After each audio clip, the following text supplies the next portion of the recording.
Hi guys! Sabado na naman at samahan niyo akong mag-general cleaning dito sa aming kwarto. Ayan.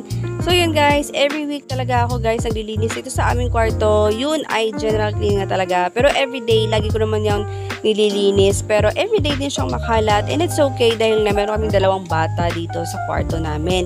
And guys, Sabado ako nag-general cleaning dahil nga walang pasok si ate. So siya muna nagbabantay sa baby at nakapaglalaan ako ng mahabang oras sa paglilinis dito sa kwarto namin. So ayan guys, ang talagang pinaka-importante dito sa kwarto namin na mapalitan ay yung bedsheet namin. Ayan, mukha siyang malinis guys, pero ayan puno na yung marka ng gatas, ng ihi ni baby. Pati na rin ni kuya, ayan. So, every week talaga guys, kailangan palitan yung mga bedsheets namin at para maiwasan na rin yung pangangamoy dito sa kwarto. Ayun guys, 3 yung kwarto dito sa taas. Pero itong kwarto na to guys, hindi ko alam kung bakit ito talaga yung pinakamaalikabok at pinakapasukin ng gamo-gamo.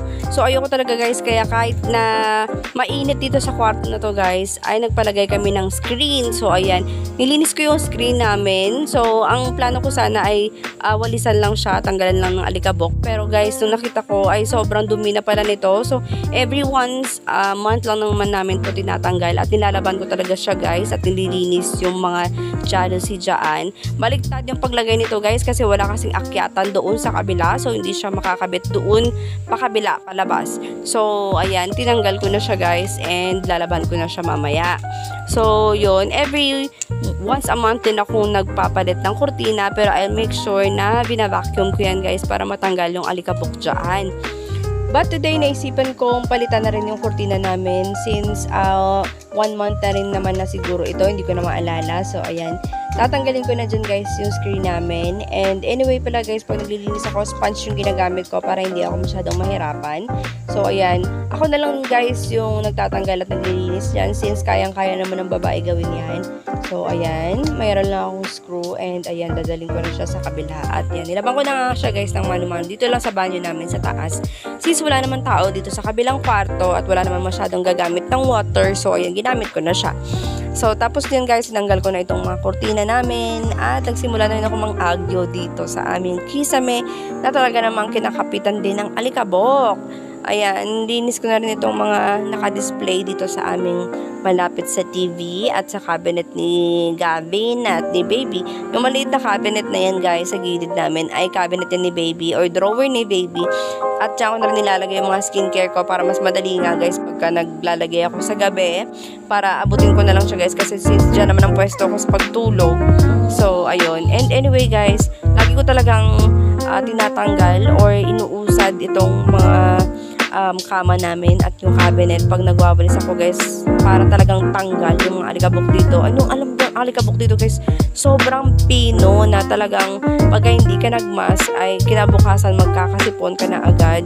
So ito yung iniiwasan ko dito sa aming bahay. And since guys yung dumi ay andito na, malapit din naman kasi yung pintuan ng kwarto namin sa hagdan. So pinagpatuloy ko na siya hanggang sa baba. So yan.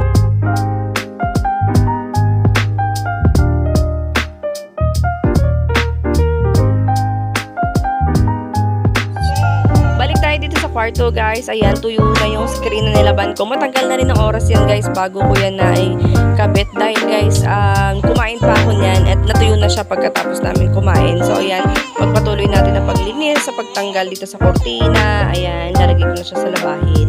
So pagpatuloy ko na yung paglilinis dito sa kwarto namin. At dahil nga narinig kong umiyak si Baby, dahil muna akong bumaba.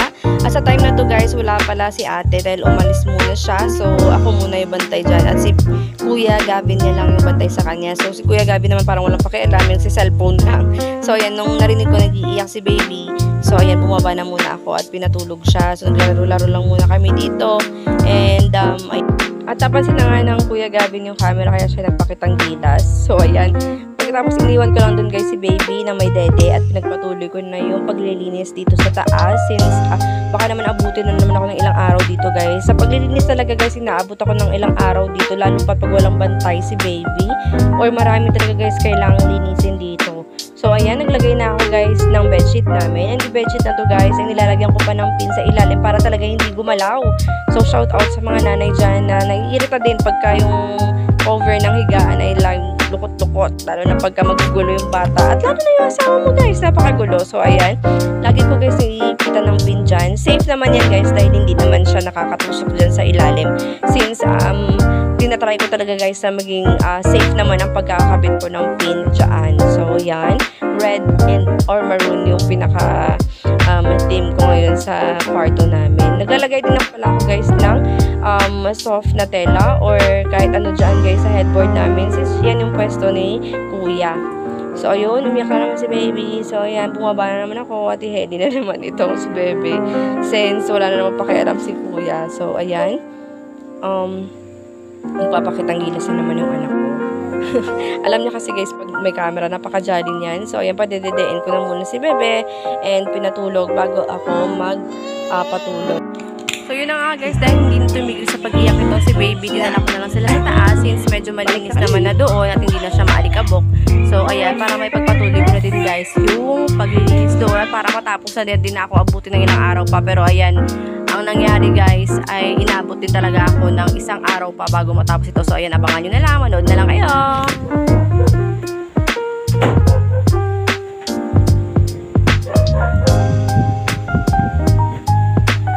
Ay nako. Gaben, let's go.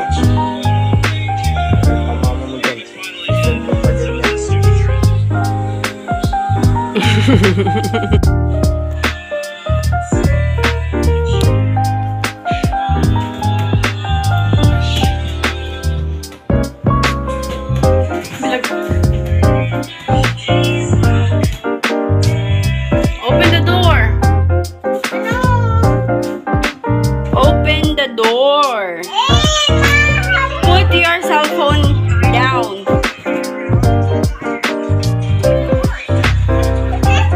Put it down muna, put it down. Put everything down. I can't. So arte. You open the window.